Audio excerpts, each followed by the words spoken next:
बांग्लादेश में इस वक्त गृह युद्ध है और इसी वजह से बांग्लादेश सुलग रहा है। हिंसा के बाद पूरे बांग्लादेश में कर्फ्यू की स्थिति है। एक दिन में 100 से ज्यादा लोगों की मौत हो गई है। एमईए ने भारतीयों के लिए एडवाइजरी तक जारी की है, लेकिन हालात बहुत ज्यादा तनावपूर्ण बने हुए हैं।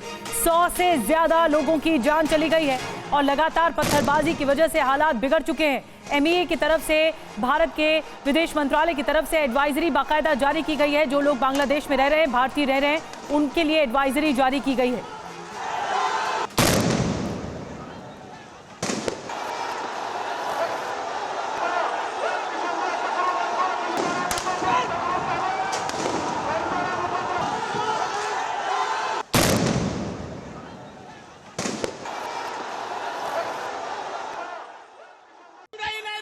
इस वक्त की हकीकत यह है कि आरक्षण की आग में बांग्लादेश एक बार फिर से अब सुलग गया है।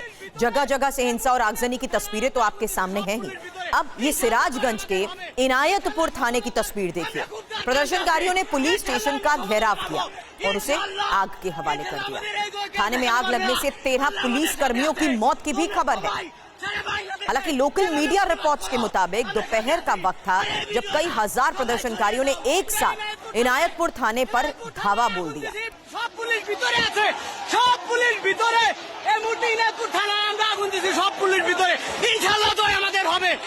अचानक चौतरफा हमले की वजह से पुलिस वालों को बचने तक का मौका नहीं मिला। प्रदर्शनकारियों ने पूरे थाने को आग के हवाले कर दिया। 13 पुलिस कर्मियों की मौत की खबर है।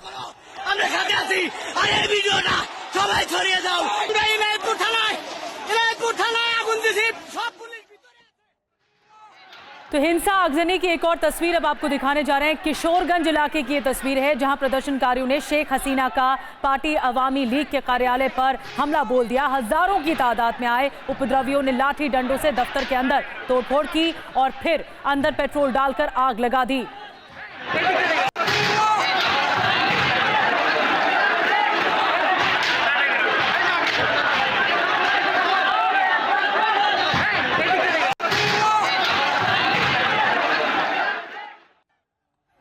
सड़क पर मचे इस बवाल की एक और तस्वीर आपके सामने, क्योंकि बांग्लादेश में प्रदर्शन की ये तीसरी तस्वीर राजशाही इलाके की आपके सामने है। कॉलेज के स्टूडेंट्स के साथ स्थानीय लोग भी यहां पर मौजूद हैं। प्रदर्शन में सैकड़ों छात्राओं ने भी हिस्सा लिया है। छात्र संगठन ने प्रधानमंत्री शेख हसीना से इस्तीफे की मांग को लेकर शहर में उग्र प्रदर्शन किया।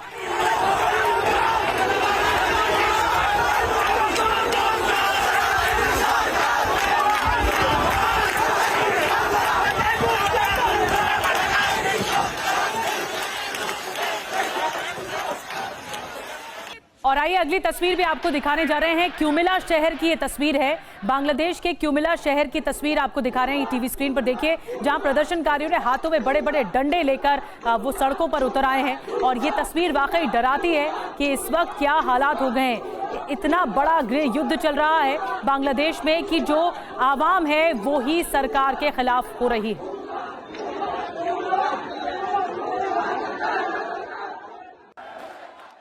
अब तस्वीर बांग्लादेश की राजधानी ढाका की, जहां पर हजारों की संख्या में प्रदर्शनकारियों ने आफ्ताब नगर में ईस्ट वेस्ट यूनिवर्सिटी के सामने ही एकजुट होकर सरकार के खिलाफ प्रदर्शन शुरू कर दिया। आपको बता दें, ढाका के शाहबाग में हजारों स्टूडेंट्स ने सरकार के खिलाफ प्रदर्शन किया और इसी तरह नारेबाजी भी होती रही, क्योंकि लगातार एकजुट हो रहे इन स्टूडेंट्स ने प्रदर्शन शुरू कर दिया। हजारों छात्र एक साथ ढाका के शाहबाग में इकट्ठा होने शुरू हो गए।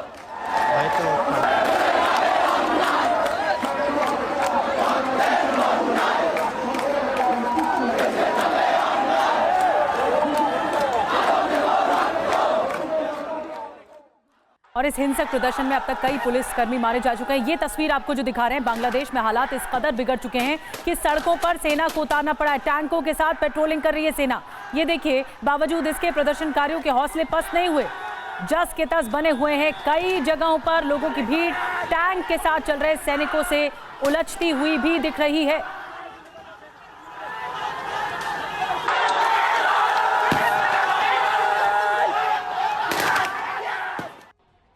बांग्लादेश में आरक्षण के खिलाफ चल रहे प्रदर्शन में रिक्शा चालक भी कूद गए हैं। सैकड़ों की संख्या में रिक्शा वालों ने ढाका की सड़क पर प्रधानमंत्री शेख हसीना से इस्तीफा देने की मांग को लेकर प्रदर्शन किया है।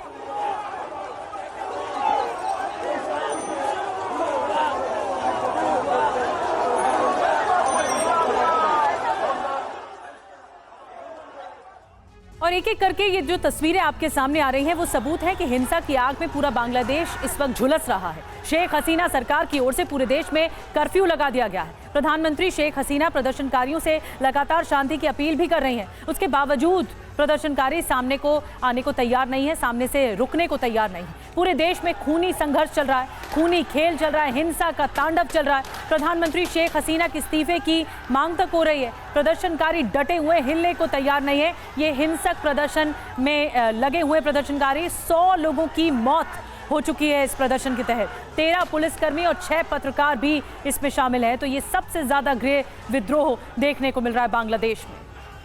मेरे सहयोगी सुमित चौधरी इस वक्त हमें ज्वाइन कर चुके हैं। सुमित, क्योंकि आरक्षण की ये जो मांग अभी तक जिस तरीके से इसके खिलाफ विरोध प्रदर्शन हो रहा था, अब तो सीधा शेख हसीना की इस्तीफे की मांग के तहत ही और ज्यादा प्रदर्शन शुरू हो चुका है। देखिए, बिल्कुल, अगर आपको याद होगा कि इसी साल जुलाई महीने में, 1 महीने पहले जब ये पूरा प्रोटेस्ट स्टार्ट हुआ था ढाका यूनिवर्सिटी से, तो सिर्फ और सिर्फ ये ढाका यूनिवर्सिटी और ढाका के आसपास के इलाकों में देखने को मिला था। लेकिन 1 महीने के अंदर ये आग अब एंटी गवर्नमेंट एस्टेब्लिशमेंट की तरफ बढ़ चुकी है। और खास बात ये कि अब ये रिजर्वेशन की आग से ज्यादा, अब ये रिजर्वेशन से ज्यादा अब ये सरकार गिराने, सरकार विरोधी कामों को लेकर ज्यादा बढ़ गई। अगर आप देखें कि अब इसमें स्टूडेंट नहीं, बल्कि वहां पर जो मिडिल क्लास हैं, जो लेबर्स हैं, जो रिक्शा है, जो आपके कर्मचारी यूनियन है, वो सारे धीरे धीरे बढ़ते जा रहे हैं। और यही वजह है कि अब ये मास मूवमेंट के तौर पर देखा जा रहा है। आज सोमवार को ढाका मार्च के लिए भी आयोजन किया गया और कहा यह जा रहा है कि पूरी तरीके से पूरे देश में मुस्तैदी की गई, आर्मी को, पुलिस को डिप्लॉय कर दिया गया और कहा जा रहा है कि लाखों की संख्या में, हजारों की संख्या में लोग सड़कों पर उतरेंगे और निश्चित तौर पर सरकार के खिलाफ विरोध प्रदर्शन होगा। और उस विरोध प्रदर्शन में उग्र चीजें ना आ जाए, इसको लेकर बहुत ज्यादा अलर्ट बढ़ता जा रहा है। लेकिन ये निश्चित तौर पर अब ये रिजर्वेशन से ज्यादा अब सरकार विरोधी आंदोलन हो चुका है, जिसमें लोगों का, आप कह सकते हैं कि मास सपोर्ट बहुत ज्यादा, और यही सरकार की सबसे बड़ी चुनौती इस समय बन गई है। चुनौती के तहत सुमित इस वक्त हमारे सहयोगी बता रहे हैं कि आरक्षण की ये लड़ाई किस तरीके से शेख हसीना के इस्तीफे की मांग पर आ गई है। शुक्रिया सुमित, आगे भी इस बारे में लेंगे आपसे अपडेट।